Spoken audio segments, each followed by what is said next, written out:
उम्र थका नहीं सकती, ठोकरें गिरा नहीं सकती, अगर जिद हो जीतने की तो हार भी हरा नहीं सकती। सलाम नमस्कार दोस्तों, स्वागत है आपका आपके अपने YouTube चैनल पाठशाला यूपीएससी में।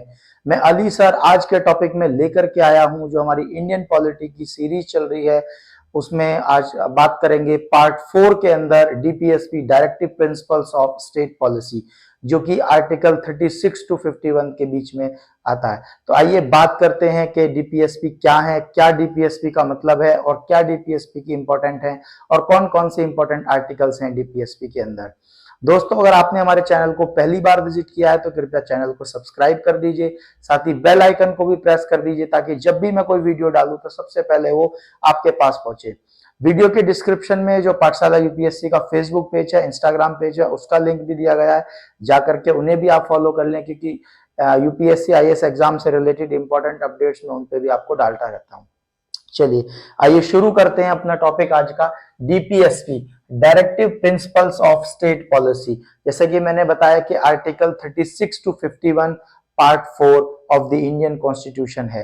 ठीक है, बेसिकली अगर हम मीनिंग के बारे में बात करेंगे तो directive principles of state policy basically एक डायरेक्शन है जो कि स्टेट को, कॉन्स्टिट्यूशन में एक डायरेक्शंस लिखी हुई है जो कि स्टेट को या कंट्री को देती हैं कि जब भी कंट्री कोई लॉ बनाए, कोई पॉलिसी बनाए तो इन बातों का ध्यान रखे। मतलब while making the law the state should kept in mind these policies, ठीक है, या रूल्स एंड रेगुलेशंस। तो सीधा सा मतलब यह है कि जब भी कोई रूल्स एंड रेगुलेशन बनेगा तो इन बातों को ध्यान में रखा जाए करके ही कोई रूल्स एंड रेगुलेशंस बनाए। ठीक है, सबसे पहले मैं आपको बता दूं कि हमारे directive principles of state policy को जो है आयरिश कॉन्स्टिट्यूशन मतलब कि आयरलैंड से लिया गया है। ठीक है, दूसरी चीज novel feature of the constitution भी इसे कहा गया है, डॉक्टर बी.आर. अम्बेडकर ने इसको कहा that is a novel feature of the Indian constitution. और साथ ही अगर हम directive principles of state policy plus fundamental rights के बारे में बात करेंगे तो philosophy and soul of the constitution, जैसे कि फंडामेंटल राइट्स को सोल ऑफ द कॉन्स्टिट्यूशन तो डायरेक्टिव प्रिंसिपल्स को फिलॉसफी ऑफ द कॉन्स्टिट्यूशन भी कहा गया है, और कंसाइंस ऑफ द कॉन्स्टिट्यूशन है। ठीक है, अगर हम इसकी एम के बारे में बात करेंगे, जैसे कि मैंने आपको बताया कि स्टेट को जो है इन चीजों को अपने माइंड में रखना चाहिए डायरेक्टिव प्रिंसिपल्स को जब वो कोई पॉलिसी, रूल्स एंड रेगुलेशंस बना रही है। तो aims that the state should be strive to achieve, मतलब कि जब स्टेट कोई पॉलिसी बनाए, कोई रूल्स एंड रेगुलेशन बनाए तो वो ये ध्यान में रखे कि जो डीपीएसपी है उनको वो अचीव करके करे। और sister part of the fundamental rights इसको बोला जाता है। ठीक है, ये सिर्फ इंस्ट्रक्शंस हैं और सब्सिडरी हैं फंडामेंटल राइट्स की तरह, जैसे सब्सिडरी हैं फंडामेंटल राइट्स के सब्सिडरी हैं।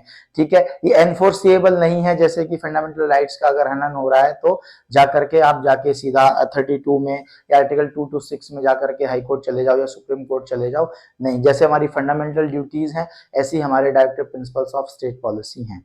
अब अगर हम इसके कैटेगराइजेशन की बात करेंगे तो डीपीएसपी हमारा 3 पार्ट्स में डिवाइडेड है, 3 प्रिंसिपल्स में basically, socialistic principle, Gandhian principle और लिबरल इंटेलेक्चुअल प्रिंसिपल। ठीक है, तो आपके लिए एमसीक्यू में अगर मैं बात करूं इंपॉर्टेंट क्वेश्चन की, तो सबसे पहले आपका एक इंपॉर्टेंट क्वेश्चन यहां बनता है कि किस कंट्री से जो है डीपीएसपी लिया गया है, तो that is the Ireland, Irish constitution से। और इसको फिलॉसफी ऑफ द कॉन्स्टिट्यूशन बोला जाता है, नोवल फीचर ऑफ बोला जाता है। तो आपके 1 2 3 ये आपके बन रहे हैं। ठीक है, उसके बाद जो है sister part of the fundamental right भी इसको कहा जा सकता है, तो ये भी एक क्वेश्चन बन सकता है।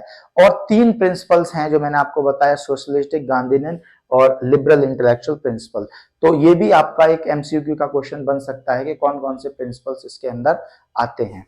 ठीक है, तो ये है हमारा आज का डीपीएसपी का जो ओवरव्यू मैंने आपको बता दिया है। अब हम बात करेंगे कि डीपीएसपी के अंदर कौन कौन से इंपॉर्टेंट आर्टिकल्स आते हैं और उनका मतलब क्या है।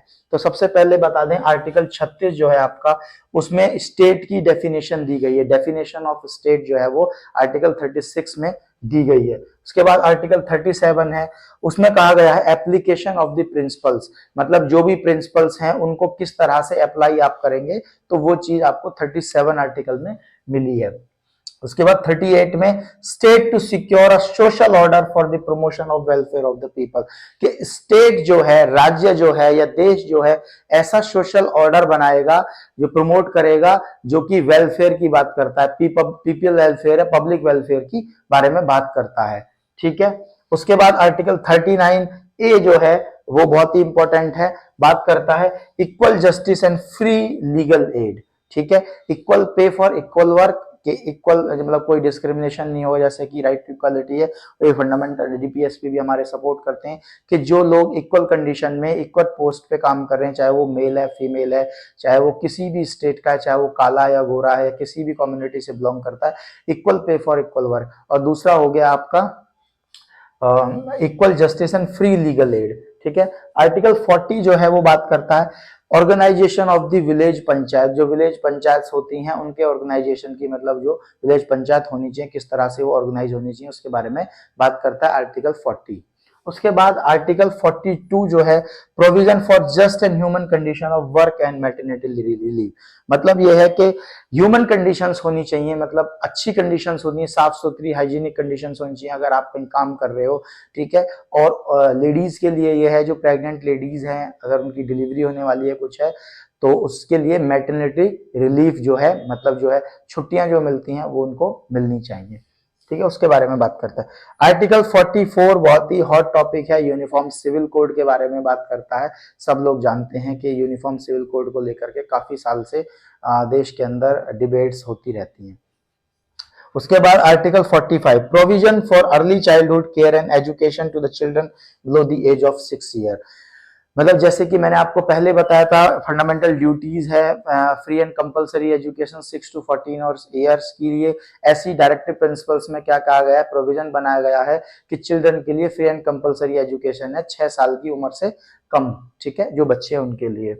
उसके बाद जो है आपका 46 है article 46 promotion of educational economic interest of the SC in other weaker section, जो एससी एसटी हैं, जो वीकर सेक्शंस हैं, एससी एसटीज हैं या ओबीसी नॉन क्रीमी लेयर हैं या अदर वीकर सेक्शंस हैं सोसाइटी के अंदर, उनके लिए प्रोविजन है कि उनके जो वेलफेयर है और एजुकेशन को प्रमोट किया जाए उनके लिए। ठीक है। और उसके बाद आर्टिकल 50 के बारे में बात करेंगे separation of judiciary from the executive, मतलब जो न्यायपालिका है उसे कार्यपालिका से सेपरेट रखा जाएगा। It mean judiciary should be the independent, ताकि जो है जुडिशरी या जजेस जो है वो सही तरीके से न्याय करें, किसी मतलब नेता या अधिकारी के दबाव में आकर के न्याय ना करें। ठीक है। उसके बाद 51 है promotion of international peace and security, last article है डीपीएसपी का कि इंटरनेशनल लेवल पे पीस एंड सिक्योरिटी, मतलब आपसी भाईचारा बना रहे, सिक्योरिटी रहे, सेफ्टी रहे और शांति पूर्वक सब लोग एक दूसरे के आपस में साथ जो है मिलजुल कर रहें। तो ये था हमारा डीपीएसपी का एक लेक्चर जिसमें सारी चीजें आपकी क्लियर हो गई हैं। अगर आपका कोई डाउट है, कोई क्वेश्चन है तो आप कमेंट सेक्शन में आकर के मुझे बताइए, मैं आपको जरूर रिप्लाई करूंगा। और वीडियो देखने के लिए धन्यवाद। मिलते हैं बहुत जल्द अगली वीडियो में। Thank you.